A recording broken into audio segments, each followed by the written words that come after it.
Hello दोस्तों। कैसे हैं आप सब? आशा करते हैं आप सब अच्छे होंगे। आप सभी का स्वागत है मेरे चैनल रियलिटी एंड ड्रीम में।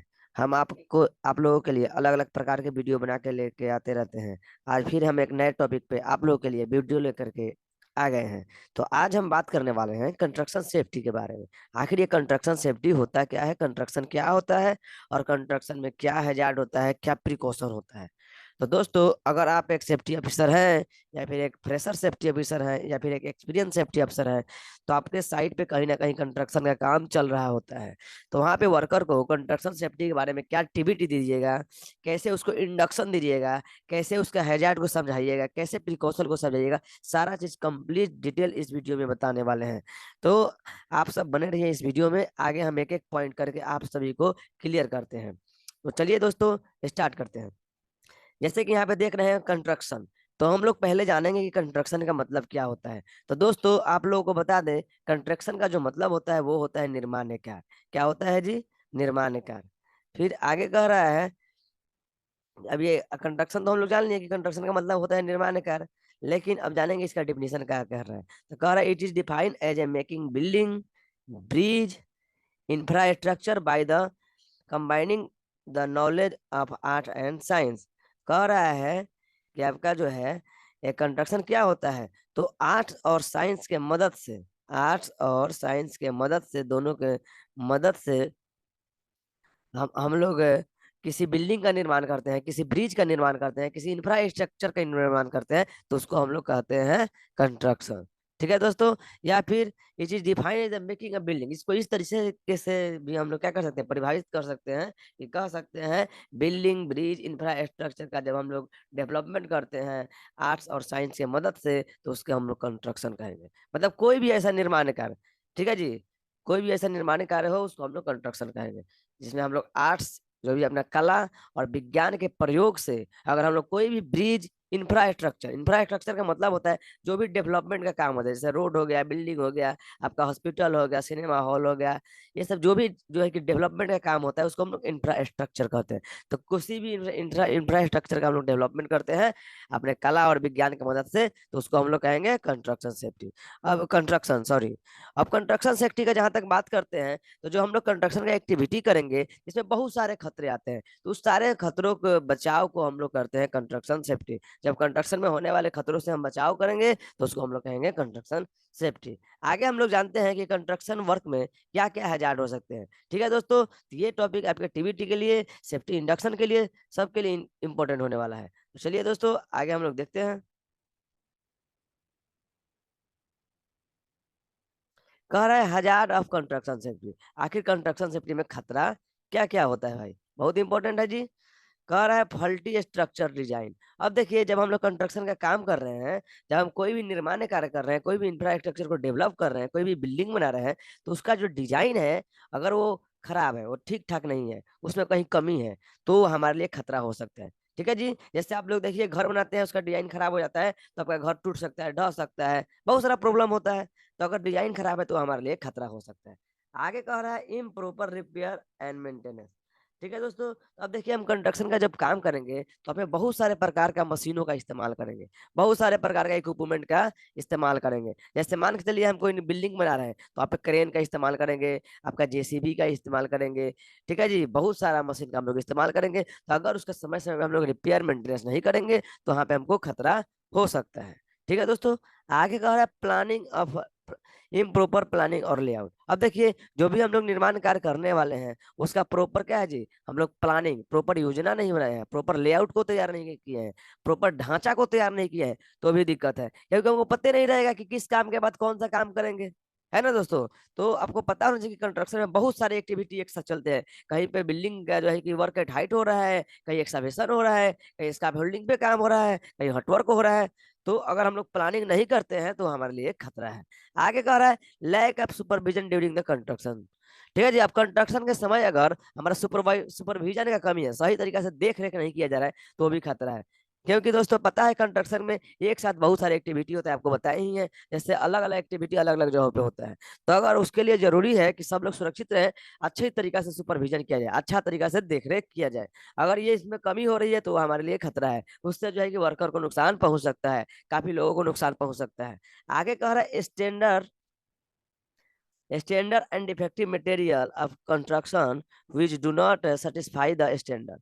ठीक है जी। हम लोग जो भी कंस्ट्रक्शन मटेरियल का इस्तेमाल कर रहे हैं, जैसे जी जैसे मान के चलिए हम लोग निर्माण कार्य कर रहे हैं तो उसमें ईंट का इस्तेमाल कर रहे हैं, सरिया का इस्तेमाल कर रहे हैं, तो ये सीमेंट का इस्तेमाल कर रहे हैं। तो जो भी कंस्ट्रक्शन मटेरियल है वो बेकार पदार्थ का खराब इस्तेमाल कर रहे हैं, वो स्टैंडर्ड के अनुसार नहीं है। जो स्टैंडर्ड कहता है उसके अनुसार अगर नहीं है तो भी खतरा है। ठीक है दोस्तों, जैसे आप लोगों को ईंट 1 नंबर का लगाना है, आप 4 नंबर लगा रहे हैं। ठीक है जी। सीमेंट अच्छे क्वालिटी का लगाना है, आप लो क्वालिटी वाला लगा रहे हैं, तो वहां पे क्या है जी, खतरा हमारा बना रहेगा, वो हमारे लिए खतरा है और हजार है।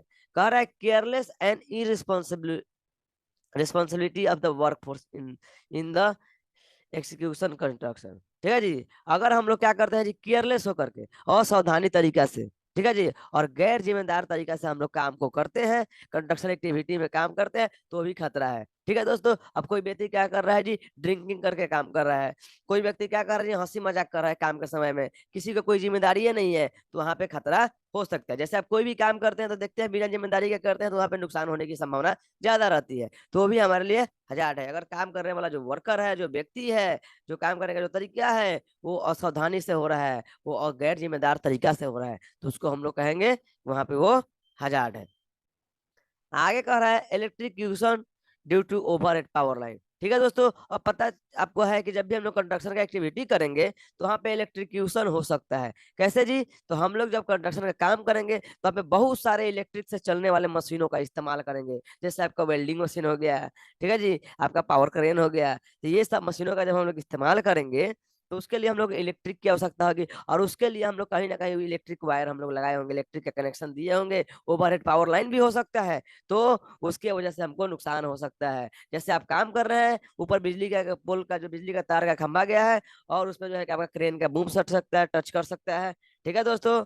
कोई वर्कर जो है अगर आप ग्राउंड में ले गए हैं तो वर्कर उसमें टच कर सकता है, तो बहुत सारा प्रॉब्लम हो सकता है। तो आपका कंस्ट्रक्शन सेफ्टी में इलेक्ट्रिक्यूशन भी हो सकता है, उससे भी ध्यान रखना है। आगे कह रहा है एक्सावेशन रिलेटेड हजार। अब देखिए जब हम लोग कंस्ट्रक्शन का काम करेंगे तो वहाँ पे हम लोग एक्सावेशन का भी काम करेंगे, पहले खुदाई का काम करेंगे, तभी किसी बिल्डिंग को हम लोग बनाएंगे, किसी इंफ्रास्ट्रक्चर को डेवलप करेंगे। तो जरूरी है कि हम जब एक्सावेशन कंस्ट्रक्शन का काम कर रहे हैं और वहाँ पे एक्सावेशन वाला काम चल रहा है, तो हम लोग एक्सावेशन से होने वाले सारे खतरों को हम लोग देखेंगे और उसका कंट्रोल मेजर लेंगे। उसके साथ साथ हम लोग को स्काफ होल्डिंग रिलेटेड हजार भी हो सकता है। अब आपको पता है कंस्ट्रक्शन का काम करेंगे तो वहाँ पे ऊंचाई पे काम करेंगे ही, और उसके लिए स्काफ होल्डिंग का इस्तेमाल करेंगे, तो उससे भी हम लोग को बचाव का व्यवस्था करना पड़ेगा। उसके बाद हटवर्क से संबंधित खतरा हो सकता है। ठीक है दोस्तों। तो हटवर्क जैसे आपको वेल्डिंग करेंगे, कटिंग करेंगे, ग्राइंडिंग करेंगे, तो इसका भी आपको प्रिकॉशन लेना पड़ेगा। मतलब कंस्ट्रक्शन एक बहुत बड़ा एक्टिविटी है, बहुत एक क्रिटिकल स्थिति है, जहाँ पे एक साथ बहुत सारी एक्टिविटी होती है। हटवर्क भी होगा,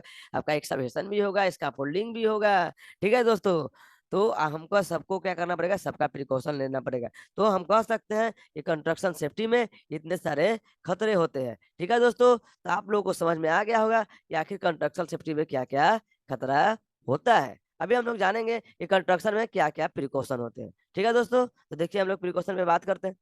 अभी आ गया, कह रहा है कि precaution precaution for construction activity. हम लोग जब कंस्ट्रक्शन का एक्टिविटी करेंगे तो वहाँ पे क्या प्रिकॉशन लेना पड़ेगा। तो पहला कह रहा है structure design must be instructed और qualified and experience structural design engineer. अब देखिए जो भी हम लोग कंस्ट्रक्शन करने जा रहे हैं उसका जो डिजाइन होगा वो क्वालिफाइड इंजीनियर के द्वारा ही बनाया जाना चाहिए। जैसे कि आर्किटेक्चर हो गया, ठीक है जी, जो बहुत ही कॉम्पिटेंट है, बहुत ही एक्सपीरियंस मैन है, उसके द्वारा जो है हमारा स्ट्रक्चर का जो डिजाइन है वो बनाया जाना चाहिए, क्योंकि उसको काफी एक्सपीरियंस रहेगा, हर चीज के बारे में पता रहेगा। जैसे आप लोगों को घर बनवाना है तो आप एक जो है कि एक्सपीरियंस आर्किटेक्चर के पास जाते हैं। क्यों जाते हैं जी, क्योंकि उसके पास प्रॉपर नॉलेज है। ठीक है दोस्तों। तो हम लोग को चाहते हैं कि हमारा कंस्ट्रक्शन जो है कि सेफ्टी हो, सेफ हो, हमारा एक्टिविटी सेफ हो, तो उसके लिए हम लोग क्वालिफाइड जो है कि आपका स्ट्रक्चरल इंजीनियर है, आर्किटेक्चर इंजीनियर है, तो उससे हम लोग उसका क्या करेंगे जी, डिजाइनिंग करवाएंगे। आगे कह रहा है regular maintenance and repair under the expert guidance of qualified and experience engineer. अब देखिए, आपके कंस्ट्रक्शन साइट पे जो भी मशीनरी है, चाहे जो भी चीज है, उसका जो है रेगुलर मेंटेनेंस कराएंगे। और किससे कराएंगे जी? तो जो क्वालिफाइड एक्सपीरियंस इंजीनियर है, माने कहने का मतलब है कि जो कॉम्पिटेंट पर्सन है, उसके द्वारा हम लोग क्या कराएंगे जी? रेगुलर उसका मेंटेनेंस और रिपेयरिंग कराते रहेंगे। इसके वजह से भी हम लोग क्या कर सकते हैं जी? बहुत सारे खतरों से बच सकते हैं। आगे कह रहा है material of construction must be tested for strength and durability and standard. ठीक है दोस्तों, कह रहा है कि अगर हम जो भी मटेरियल का इस्तेमाल कर रहे हैं कंस्ट्रक्शन सेफ्टी में, जैसे ईंट का इस्तेमाल कर रहे हैं, आपका पत्थर का इस्तेमाल कर रहे हैं, सरिया का इस्तेमाल कर रहे हैं, सीमेंट का इस्तेमाल कर रहे हैं, रेत का इस्तेमाल कर रहे हैं, तो जो भी मटेरियल का इस्तेमाल करेंगे उसको जो है टेस्ट किया जाना चाहिए लेबोरेटरी में, और उसकी क्षमता को जांचना चाहिए। ठीक है जी, कि वो कितना क्षमता का है, और हमको कितना जो है कि लोड देना है, और वो कितना लोड को बर्दाश्त कर सकता है। जैसे हमको मान के चलिए, हमको बहुत ज्यादा लोड देना है तो हम लोग मोटे सरिया का इस्तेमाल करेंगे, बहुत कम लोड देना है तो उसके हिसाब से सरिया का इस्तेमाल करेंगे। तो उसको भी हम लोग लेबोरेटरी में जो भी मटेरियल है उसको जांच करेंगे, और वो स्टैंडर्ड के हिसाब से होना चाहिए, तभी हम लोग उसको यूज करेंगे। उसके बाद कह रहा है adopt all precaution according to work at height. अब आपको बताए हैं हजार में कि कंस्ट्रक्शन में वर्क एट हाइट भी हो सकता है, तो हम लोग जो भी वर्क एट हाइट का जो प्रिकॉशन है, जैसे आपका क्या है जी, फाल अरेस्ट सिस्टम हो गया, आपका क्या है जी, सेफ्टी नेट हो गया, आपका डंट ओवरलोडिंग स्कैफोल्डिंग हो गया, ठीक है जी, आपका प्रॉपर पीपीई हो गया। ठीक है दोस्तों, तो ये सब जो जो भी हमारा प्रिकॉशन जो है वर्क एट हाइट का आता है, वो सब का इस्तेमाल हम लोग अगर अपने जो है कि साइट पे करते हैं तो हम लोग खतरा से बच सकते हैं। आगे कह रहा है adopted all precaution according to the excavation activity. अब देखिए, कंस्ट्रक्शन का जो है कि हमारा काम हो रहा है, और वहां पे हम लोग एक्सकवेशन की एक्टिविटी कर रहे हैं, तो वहाँ पे एक्सकवेशन से होने वाले जो खतरे हैं, उससे बचाव का जो भी उपाय आपको एक्सकवेशन सेफ्टी में हम पढ़ाए हैं, आप लोग हमारा वीडियो जाकर एक्सकवेशन का देख सकते हैं, उसमें 1000 प्रिकॉशन बताया गया है, तो उस सारे प्रिकॉशन को यहाँ भी अपनाना पड़ेगा। ठीक है दोस्तों, उसका चर्चा हम यहाँ पे नहीं कर रहे हैं, नहीं तो ये वीडियो बहुत ही लंबा हो जाएगा। ठीक है दोस्तों, जैसे हम बता देते हैं, एक्सकवेशन का एक्टिविटी हो रहा है वहाँ पे, तो हम लोग क्या करेंगे जी? सीलिंग और सोलिंग का व्यवस्था करेंगे, जो भी एक्साइटमेंटेड मटेरियल है उसको दूरी पे कुछ रखेंगे। अगर हमारा एक्सकवेशन 4 फीट से ज्यादा है तो गैस टेस्टिंग करेंगे। ठीक है दोस्तों, वर्कर का प्रॉपर जो है इल्यूमिनेशन का व्यवस्था करेंगे। तो ये सब प्रॉब्लम का हम लोग सोल्यूशन ढूंढना पड़ेगा। आगे कह रहा है care must be taken about the norm of safety. ठीक है दोस्तों, अब देखिए, जो भी आपका सेफ्टी नॉर्म वहाँ पे कहता है, जो भी वहाँ का रेगुलेशन कहता है, जो भी रूल कहता है, जो भी गाइडलाइंस है, उस सब का हम लोग को पालन वहाँ पे करना पड़ेगा। ठीक है दोस्तों, जो भी गाइडलाइन है उस सारे को पालन करना पड़ेगा, तो हम लोग खतरों से बच सकते हैं। आगे कह रहा है follow safety rule and norm. अब देखिए, आपके साइट पे जो भी सेफ्टी रूल बनाया गया है, चाहे वहाँ के सरकार का लोकल अथॉरिटी का जो भी सेफ्टी रूल है, उसको भी हम लोग को पालन करना पड़ेगा। तो हम लोग आसानी से जो है कि कंस्ट्रक्शन सेफ्टी में हो, कंस्ट्रक्शन में होने वाले खतरों से आसानी से बच सकते हैं। ठीक है दोस्तों, आगे हम लोग बात करते हैं और क्या प्रिकॉशन लेना पड़ेगा। कह रहा है adopt all precaution according to excavation activity. वही है चीज, जो भी एक्सकवेशन एक्टिविटी कर रहे हैं उसके अनुसार जो भी जो है कि प्रिकॉशन है उसको भी लेना पड़ेगा। हॉटवर्क का एक्टिविटी अगर कर रहे हैं तो हॉटवर्क से होने वाले खतरा जो होते हैं उसका प्रिकॉशन जो होता है उसका इस्तेमाल करेंगे। मतलब जो भी उस एक्टिविटी का प्रिकॉशन उसका भी इस्तेमाल हम लोग करेंगे, तो हम लोग खतरों से बच सकते हैं। आगे कह रहा है the planning of structure should be interested to the architect. ठीक है जी, अब देखिए, जब भी हम लोग कंस्ट्रक्शन का जो काम करेंगे, तो हम लोग क्या करेंगे जी? वो आर्किटेक्चर के जो भी एक्स्ट्रा आर्किटेक्चर है आपका, उससे हम लोग क्या करेंगे जी? उससे जो है कि हम लोग उसको प्लानिंग करवाएंगे। जो भी एक्सपीरियंस आर्किटेक्चर है, आर्किटेक्चर आप लोग को समझते हैं जी, जो डिजाइनिंग वगैरह का काम कर रहा है, कह रहा है the planning of structure should be instructed to architect. ठीक है जी, जो भी जो है कि आर्किटेक्चर है उसके अनुसार हम लोग क्या करेंगे? प्लानिंग करेंगे, उसको हम लोग समझेंगे, उसका ढांचा तैयार करवाएंगे, तो हम लोग सही तरीके से काम कर सकते हैं। आगे कह रहा है all supervision work must be done under the expert supervision and guidance qualified experience engineer. अब देखिए, जो भी हम लोगों को क्या करना है जी? सुपरविजन करना है, जो भी हम लोग को गाइडिंग करना है, जो भी हम लोग देख रेख का काम करना है, वो हम लोग क्या करेंगे जी? क्वालिफाइड इंजीनियर की उपस्थिति में करेंगे, उसके गाइडेंस में करेंगे, उसके सलाह से करेंगे, तो हम लोग सही तरीके से क्या है जी? काम को खत्म कर सकते हैं, हमारा प्रोजेक्ट कंप्लीट हो सकता है। तो दोस्तों, इस वीडियो में आप आसानी से समझ सकते हैं कि जो है कि कंस्ट्रक्शन एक्टिविटी क्या होता है, उसमें क्या खतरे होते हैं, और उसका प्रिकॉशन क्या होता है। अगर आप जो है एक सेफ्टी ऑफिसर हैं और आप टीबीटी देना चाहते हैं, तो टीबीटी में इस बातों का जिक्र कर सकते हैं। या फिर आपका कोई आप जहाँ पे काम करने जा रहे हैं, वहाँ पे कोई नया प्रोजेक्ट शुरू होने वाला है कंस्ट्रक्शन का, तो अपने वर्कर को जो है सेफ्टी